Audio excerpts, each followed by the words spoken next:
Comment réagir quand une personne détruit ou a détruit ta réputation? Une des personnes les plus dangereuses qui existent, le ruineur ou la ruineuse de réputation. Sa technique consiste à manipuler le regard, la perception que les gens ont de toi. Et la plus grande erreur que tu vas pouvoir faire, c'est suivre ton premier réflexe, ton premier instinct, qui va être de te défendre. Car si tu te défends, tu tombes exactement dans le piège que la personne qui a ruiné ta réputation a créé. Cette personne n'a qu'un seul but, que justement, elle puisse réussir à te contrôler et à faire en sorte que tu sois à sa merci. Et le fait d'aller voir les gens, de les supplier ou d'insister pour faire en sorte qu'ils t'écoutent et qu'ils aient ta version de l'histoire, ça te met dans une position où limite t'es en mode pitié, je vous en supplie, écoutez-moi, c'est ma vérité, c'est la vérité. Cette personne obtiendra donc ce qu'elle veut, elle réussira à te contrôler en faisant en sorte que tu dépenses toute ton énergie, ton attention dans le fait d'aller supplier les gens d'écouter ta version de l'histoire. Et en plus, si tu es trop occupé à te défendre, cette personne, elle, surtout professionnellement, réussira à continuer à gravir les échelons ou à avancer là où toi, tu t'es arrêté ou en tout cas, tu ne progresses pas. Voici ce que tu dois faire. Premièrement, tu dois montrer aux gens et surtout à cette personne que toutes les rumeurs, tous les gossips, tous les dramas, bref, tout le tintouin qui se passe autour de toi et par rapport à toi, ça ne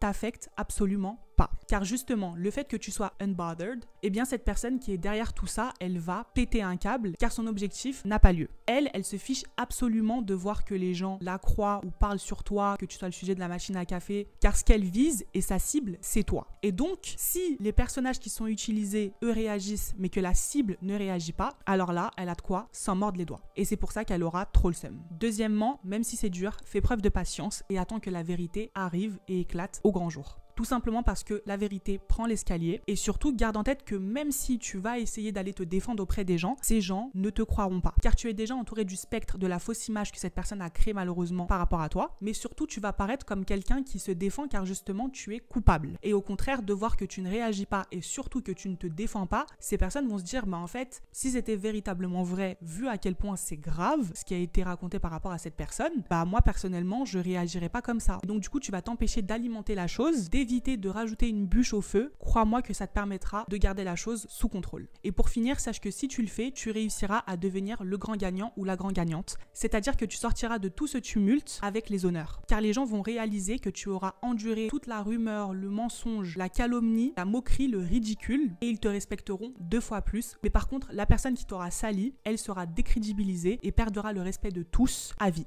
Donc respire, je sais que c'est dur, mais c'est une victoire sur le long terme. Je te détaille la suite de tous les autres profils, ainsi que toutes les autres stratégies qui peuvent être utilisées ou seront utilisées contre toi dans la suite de ma série consacrée à la psychologie de l'envie. Et la moitié de la série est déjà en ligne, donc je te conseille d'aller voir.